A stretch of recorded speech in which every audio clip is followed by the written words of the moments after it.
So hello, Juša. Hey. We are not high. We are just very excited.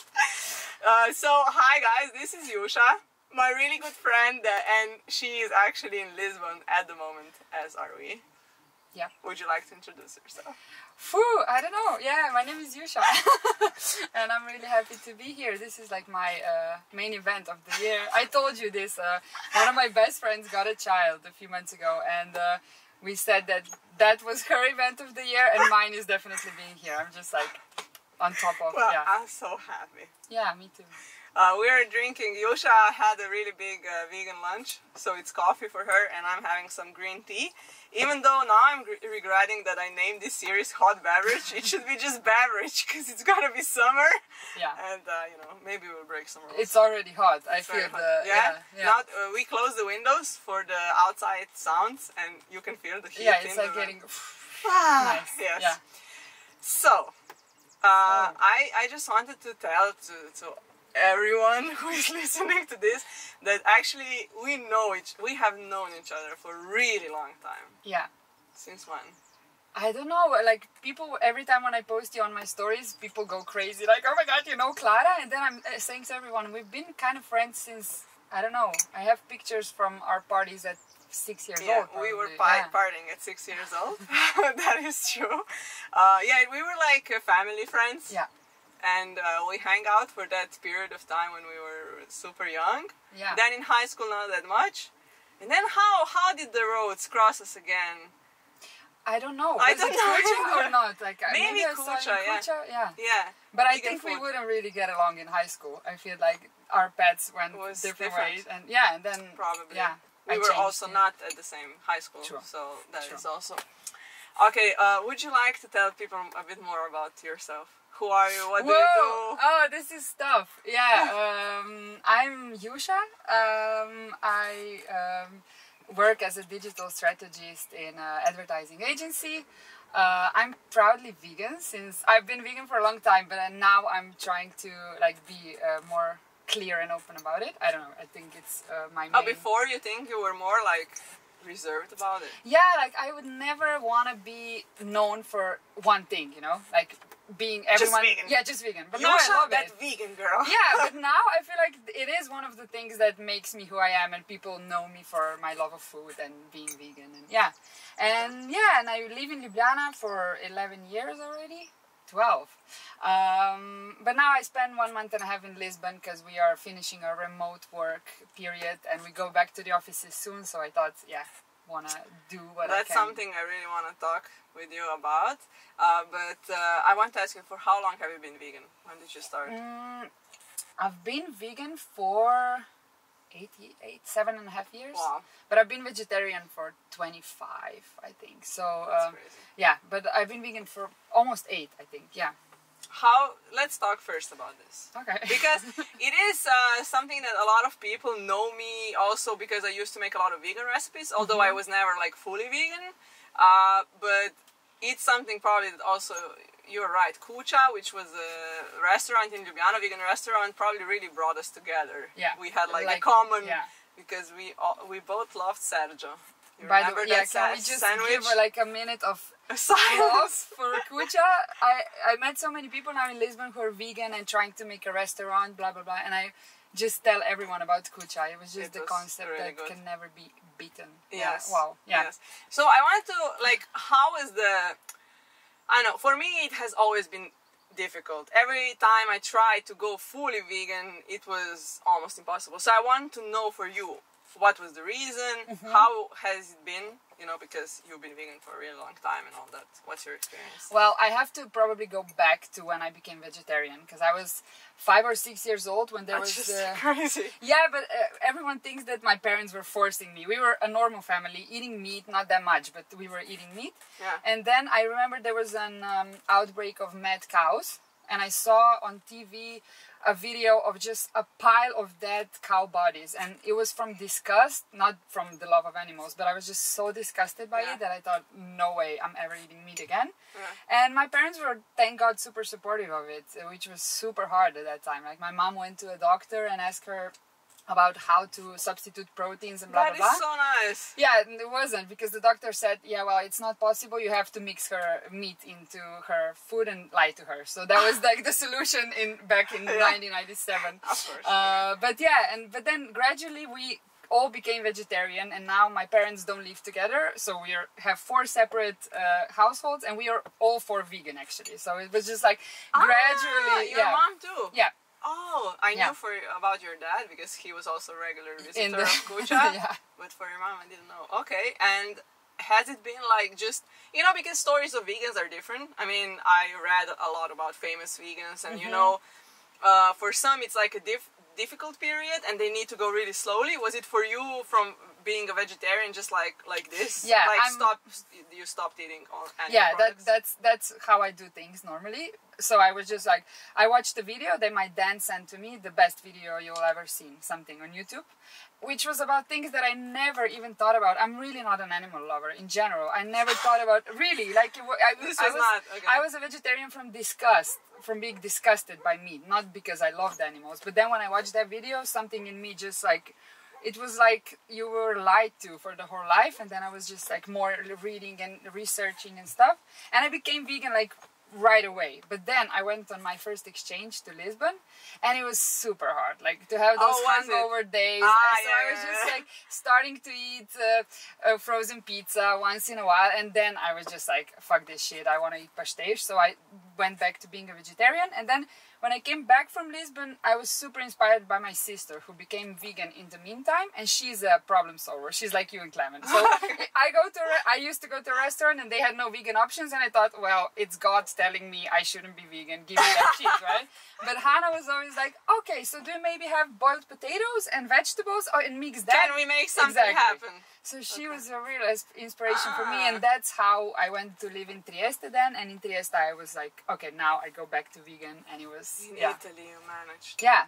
That is impressive. But that's the switch in, you know. Yes, I was just like, okay, I just skip the Parmigiano and it's fine. And yeah. And it was fine. Yeah, it was. And it's still, so yeah. Okay. So now you said like you accept it more as a part of your identity. Does it change for you anything? Like, do you talk more about it? Like we were, because we talk, you know, also in private life. You were mentioning like you want to do maybe some content related to vegan recipes, stuff like that. What is is that a way of you to encourage people to eat more vegan food and stuff? Yeah, I think so. I think I was just inspiring some people along the way, because I was never an attacking kind of vegan. I was never into people's faces, which was hard in some period of my life. When I got my dog, for example, I started to see how my dog reacts the same way as cows, and that was when I started to love animals in a new way. So I felt just, I want to beat the shit out of everyone who's being ignorant of that. But yeah, I think I just inspired some people along the way to eat vegan stuff. So I think that's what I should do in some way, probably. Yeah. And now it's like, if I compare it, probably you would agree, it's so much easier to be vegan or to eat more plant-based options. I remember like a few years ago, it was like nothing. Yeah. It was much more difficult. There's no excuses anymore. Yeah, it's there's like, no excuses. You can do it now. Yeah. It's so mainstream. So actually that's really nice. It makes it so much easier.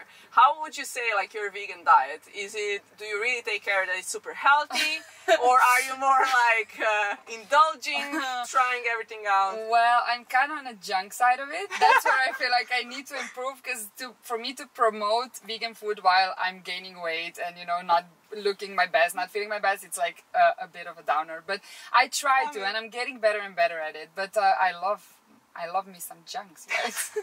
I mean, yes, because for me it's the same. I like junk foods too. Yeah. I mean, I like nutritional, well-balanced food most of the time. Yeah. But sometimes, of course, junk. But yeah, I don't think we should skip on that. No, we shouldn't. No. It's just maybe going more towards really, there's a word for it, plant-based, but like full nutrition, something. I don't know. I know some vloggers use the word. Just like high value of different vegetables, and you know, just like eating a lot of different vegetables, a lot of abundance of, I don't know, there's a word, but I don't know right now. High nutritious, no. But in that sense. Something, okay. Yeah. And you've been in Lisbon now for more than a month? Yeah. how are the vegan food options here? Oh, amazing. Yeah, so I lived here in 2015 for the second time, and it was already cool, like you can live on mangoes and stuff, but now it's really booming with all the fast food vegan chains and cafes, and yeah, it's amazing. I found my favorite place ever. It's an Italian vegan restaurant where they serve Italian dishes and they make it vegan. They make their own mozzarella. And okay, we will link that below. I think people need to know. If I was already giving them reviews on every single platform there is, because they're just amazing. It's a young couple that owns the restaurant, and it's goals. Okay, very nice. Okay, as you know, like I talk a lot about the possibility of traveling and working meanwhile, like digital nomadism and stuff. And even though you're not like full-time digital nomad yet, I mean, you could be if you would decide. I just wanted to talk a bit more about that. I think it would be super inspiring. So you're actually a millennial, a 30-year-old girl who has like a steady job in Ljubljana in Slovenia, but had a possibility to go for more than a month to Lisbon and work remotely. So maybe just tell us a bit more about this experience. Well, yeah, I think it was something that I could have done 2 years ago, because we've been basically working from home for 2 years now, and now we knew we were kind of gonna go back to the offices, and I thought, I have to take this opportunity to work for a month from somewhere else. I always wondered, like, how would I make my life if I knew there was gonna be 2 years of, things that we all ask ourselves. Like, if in 2019 we knew it was going to take 2 years, what would you do? I wonder. Like, I know. Do you know what you would do? No. Okay. Live in a van. No. Maybe not. Like, I don't know. I have no idea. But you're here. You've been here. Yeah.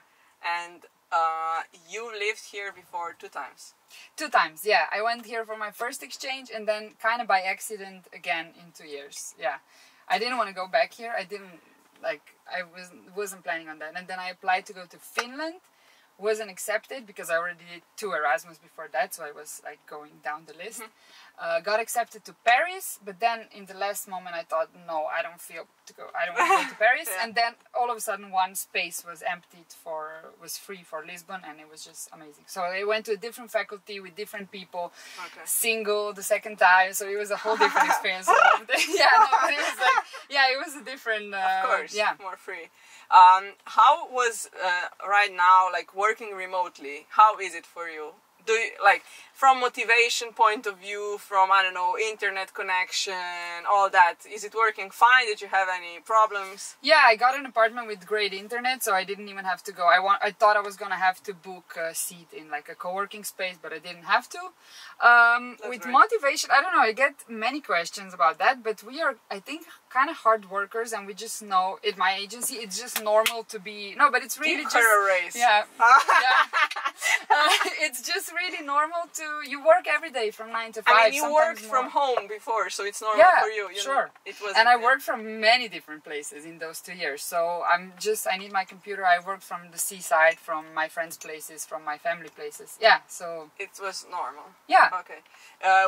Sorry, the only thing that here is 1 hour. I just wanted to say this. So that was a bit tough, because here I had to start at 8, and 8 here is like 5 at home, because everything just happens so late in the evening. You have dinner at 11, and then you go to bed, and it's So I didn't sleep much this month, to be honest. So that's why. So you look really good. I had a shortage of sleep for sure. But other than that, but it's cool because I was free at 4, so I had I was done. So it has pluses and minuses, but loved it. Yeah. Okay, and your work includes a lot of meetings. Is it something you need to be like present at certain hours of the day? Yeah, that's also why you have to be there from 9 to 5, because we work with each other. It's always meetings, and you don't work on your own. So yeah.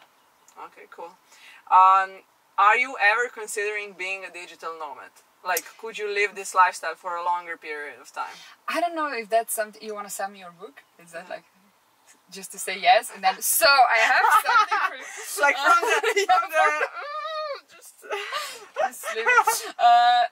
this lifestyle was never that appealing to me. I don't know why, but I don't know.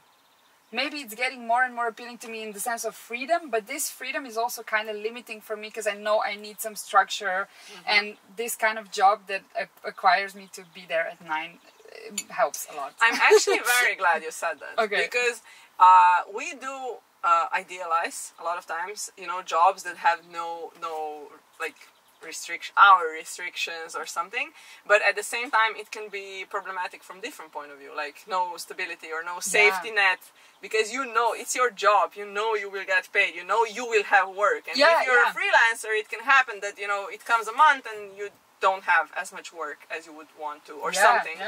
So that's important. And Lisbon is some place you want to return to, or would you consider? I'm going crazy for the last 2 weeks. I just feel like it's where I'm supposed to live, and yeah, it's a hard decision. Not a hard decision. It's just something that I have to figure out, I think. Yeah, because I loved Lisbon before, but I never imagined to live here, and now I'm just like, whoa, I'm exactly where I have to be. So we'll see. Maybe there's another corona hit, and I can work. Oops. I did that. Yeah. No, I will see. Yeah. I think the perception of the cities really change as we get older, because we see differently. Like you said, you know, now you like to watch sunset, and you're like, what the hell? Like, I like to watch sunrise, sunsets. But another thing which surprises me is that since I've lived here, I started to love nature. At home. I wasn't a really big nature lover, and I love nature, and I spent a lot of time in nature in the last few years. Okay. And here I'm just super amazed by the city life again. So it's like my brain is just going to different places. We'll like see. People. But we'll see. I don't know. There's so many options that me and Juša yesterday we took a walk after, you know, not seeing each other for a really long time, and it was so funny when we talked, you know, how we feel like in a movie, like two girls, 30 years old, carefree, whatever. Oh yeah, we just met in Lisbon. Casually. One in a van, one just randomly spending a month here. I love it. Yeah. Taking a month from Lisbon.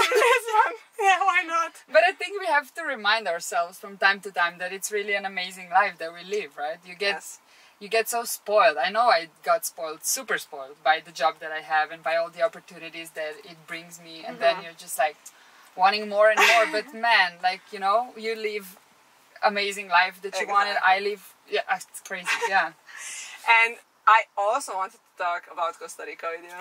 Because we haven't talked much, and it's just like, it's a part of Central America. I haven't been there, but I've been to other parts, and I just want to, I don't know, you spent a lot of time there. Was it a month? It was almost a month. Almost a month. Almost a month, You posted on Instagram these stories, really beautiful, but you didn't say much. So I need stories. I need your like perception of how was Costa Rica for you. But that's exactly how Costa Rica was for me. I feel like I chose that format because that's how Costa Rica was. It was just me being there and nature passing by without me talking as I do normally. It was amazing. Wow. So we went with our very good mutual friend, and I don't know, it wasn't life-changing in a way of, oh my god, I did ayahuasca and it opened my mind, but it was just life-changing in a sense. Not but it was just a very nice trip, and I think me and Anna both are gonna return. We have to ask. I think she already bought the tickets. But really? Wow. Could be. She was talking about it. But I just think it's an amazing place. Really a cool country, and I hope it stays like that because it's just pure, and the way they take care of nature. It was like, my mind was blown every time when we arrived to a little village with like Zbure kind of, you know. I always give this but I always give this example. It's like arriving to Zbure, to this shithole place where only drunk locals go, and you would come in with a plastic bottle, and the waiter would be like, yo man, can you please not use fucking, like, can you just at least refill your plastic bottle and get a reusable one the next time? And you were just like, wow, they have this ingrained in them, the care for nature. Yeah, I heard that this is completely different. That's why also it's a bit more pricey, right? How would you compare it? What would you compare the prices to? Yeah, I don't know, because I haven't been to any other Central America country. No, but anywhere else, like to Europe maybe. Is it more expensive than in Slovenia? So, I don't know, buses are crazy cheap. Food can be crazy cheap, and me and Anna were trying to go to these places where you... Really local places, so you can eat for $3. But, like, other places cost $10, $15. Also, like hostels, hotels are pretty, yeah, like Lisbon prices, I think. American. Yeah, way. yeah. What was the best thing about it? If you can. Yeah, That's for always a sure difficult the East Caribbean coast. It's like a Rastafarian vibe. Yeah, we did the whole Eastern coast, and we kind of did it, at least me. I wanted to go there to do everything there so I don't have to return to that part. So next time I go through the central stuff. But if I go again, I'm going straight to that place. Really? Yeah, it was just like amazing. All these vegan places, really chilled people, super safe. Yeah, it was great. Oh, sounds amazing. Yeah. No, But also the amount of green color. I used to be, as a non-nature lover, how do you say it? I used to be kind of freaked out by green color. So like going to Azores was a bit hard for me because it was just overdose of green color. Like, okay, 2 days, but after 2 days, my mind's gonna explode. But in Costa Rica, it was just, yeah, give me more. Like, give me more green. I want to see more. It's more green. Yeah, but it's, I don't know, it was just great. That is amazing. Yeah. I didn't imagine it like I think you would love it. Like, I don't even know like why you're not planning. Because you're living in a van and you're doing all this travel. You know that anyway. Anna texted me while you were there, like, maybe you guys can Google how to get here with the van, and I was like, I mean, I would love to, but I don't think it's that easy. It's like an idea that will actually eventually come to life. Yeah, I think she's gonna find a way to bring that van I to, mean, yeah. there must be a way, for sure. Amazing. Yeah. I didn't know that, but cool, yeah. I wanted to ask you, like, what is the motto that you live by? Do you have any? Yeah, this or is mantra, like... or I don't know which expression to use. Like, whatever, something that is just like, you know, so you. And you I apply never it. thought about this, but now it came to my mind, fuck anxiety. But no, the real one that I kind of live by, and I know this is like a slogan of Erasmus Exchange, and I know it sounds stupid, but it's true, like no regrets in a way. No regrets? No regrets.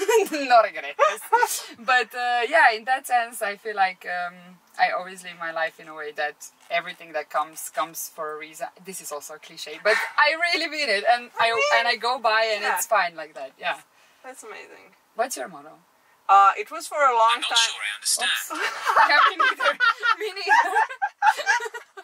It always pops out in the Even funniest. serious, like, what were you guys talking about? Nice. For me, for a really long time, it was samo preveč je dovolj, like, only too much is enough. But I don't think that applies that much. But I don't know what would be the new one. I don't know. Sangresh, like, you just go, was also a big part of my, like... Oh, but that's you. Sangresh. If you had to do you have any text tattoos? Like motto kind of shit? No, okay. Motto like eat, pray, love! Exactly. Yeah, if I had to put a sentence on your body, it would be Sangresh. I feel like this suits you. Sangresh. Yeah. Maybe. Yeah. Idea for a tattoo. I have one that I could... No, it's not a motto. No, you need to... No, it's stupid. Juša, please tell the people what you have tattooed on your leg. So when you are in line... Yeah. So, okay. When I worked in Trieste, in a theater, there was a Japanese text show that I worked at. So I saw it like 15 times. I knew it by heart. And it was one of my favorite theater plays ever. And it was a sentence from that play that always stuck with me. And I was thinking, oh, fuck, I want to get a tattoo of that one time, blah, blah, blah. And the sentence is... "Sto pa ljudje ki morajo čakat," which means there are people who have to wait. And then it hit me one time that I also want to get a tattoo on the back of my leg, and that if I get it there, this sentence, only people who are gonna stand behind me in the line are gonna see it, good. and they're just gonna be super mad. So I just did it, and I've had some, like in Costa Rica, we were waiting with Anna for a bus ticket, and there was a guy standing behind us who was Czech, so he could understand a few words, and he was like standing and reading it, and we kind of noticed it, and then he came, and that's how we also had dinner later and stuff. That's so he was cool. like, "Does it say waiting? Why does it say waiting? I don't know." And yeah, so that it was is a good so one. cool. Yeah. Okay. Yeah, but I you, love that song. Sangresh, that's true for you. Yeah. I would just check how long are we filming. Small technical. We have no Nothing technician. happened. Yeah, nothing happened. Where were we? Okay, so I want to ask you, do you speak Portuguese? I thought you were gonna say, "Do you smoke?" And I was to say, "No, for 2 years now." No, yes. No, I don't speak. I understand a lot, and if I'm thrown into a Portuguese village where no one speaks English, I can get by in a weird way, but I don't speak Portuguese really. Okay. But it's something that I feel like if I moved here and took 2 months of dedication, I would go pretty fast, faster than with German, for example. You know. Yeah, I know, because it's already in your ear. Yeah. And you know some stuff. Okay. Do you speak Portuguese? No, but No. I did study it like 4 times per week. Uh-huh. But I forgot all of it because then when I went to, you know, you don't practice the language and you forget a lot of it. And then when I went to Latin America, I remember like first month, Claudia, when we were traveling together, she was laughing at me all the time because I was saying all the Spanish things with like Portuguese. Like I still say dulce de leche. Okay, yeah. And it's like for her, it's like she gets mad. She's like, no! True. Yeah. It's not Later. Dulce de leche. Dulce de leche. Okay, but how is it in Spanish? Now it's just stuck in my head. Dulce. Dulce. Dulce up. Yeah. Okay, yeah. Or some other thing like pastel. It's pastéis or something in Ah, Spanish. yeah, true. But sorry, but dulce de leche, it's later here and something completely different. Milk is different in Spain, right? No, it's leche. Yeah? Leche, but here is later.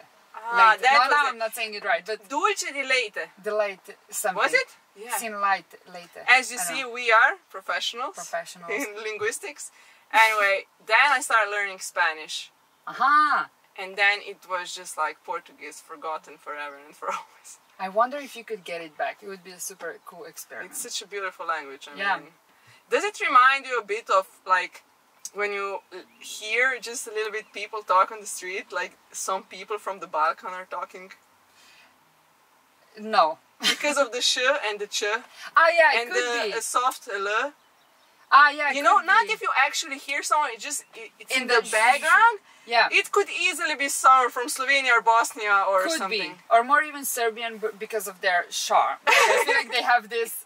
But I do think I know some people from south of Italy, so Napoli and that like real Italian, and that accent reminds me a lot of Portuguese. Okay. Maybe I'm wrong, but it's yeah. Ah, you meant yeah. Someone's trying to break in. Do you think so? Yeah. No. Actually, you know that I didn't even check how long have we been filming. Ah, okay. I just noticed that